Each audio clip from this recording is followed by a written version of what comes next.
തലസ്ഥാനത്തിന്റെ കനകക്കുന്നിൽ അക്ഷരങ്ങളുടെ വസന്തോത്സവത്തിന് കൊടിയേറി. ഇനി 4 നാൾ വൻകരകളുടെ അതിരുകൾ മായും.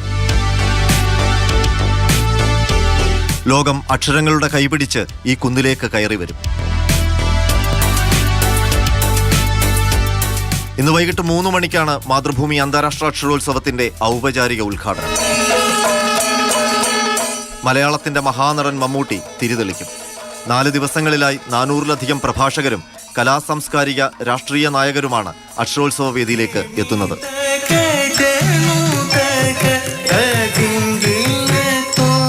സമീപകാലത്ത് ലോകത്ത് ഏറ്റവും അധികം വായിക്കപ്പെട്ട ഇക്കിഗായ് എന്ന പുസ്തകത്തിന്റെ എഴുത്തുകാരൻ ഫ്രാൻസിസ് മിറായസ് ഉൾപ്പെടെയുള്ള വിശ്വോത്തര പ്രതിഭകളാണ് സാഹിത്യ വിഭാഗത്തെ സമ്പന്നമാക്കുന്നത്. ഈജിപ്തിലെ പ്രശസ്ത എഴുത്തുകാരിയും പത്രപ്രവർത്തകയുമായ മൻസൗറ എൽസദിനും കനകക്കുന്നിലുണ്ടാകും. ലോകത്തിൻ്റെ എല്ലാ ഭൂഖണ്ഡങ്ങളിൽ നിന്നുള്ള സ്പീക്കേഴ്സ് ഇവിടെ ഒത്തുചേരുകയാണ്.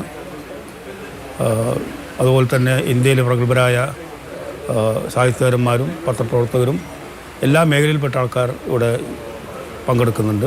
നമ്മളെ കുറച്ച് സീരീസ് ഉണ്ട്, അതായത് റീഇമാജിൻ ഇന്ത്യ, ഇൻസ്പിറേഷൻ സീരീസ്, അതുപോലെ പോയിട്രി, ഇങ്ങനെ കുട്ടികൾക്കുള്ള ആൽഫാവേഴ്സ് ഉണ്ട്.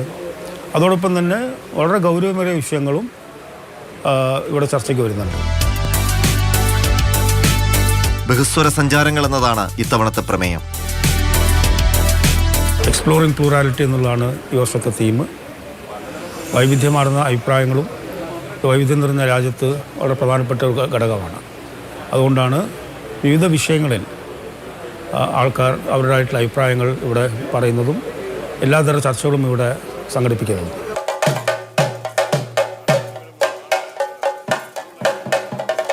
ആനന്ദത്തിന്റെയും ആസ്വാദനത്തിന്റെയും സകല രസങ്ങളും അനുഭവിപ്പിച്ച് കലാപരിപാടികൾ.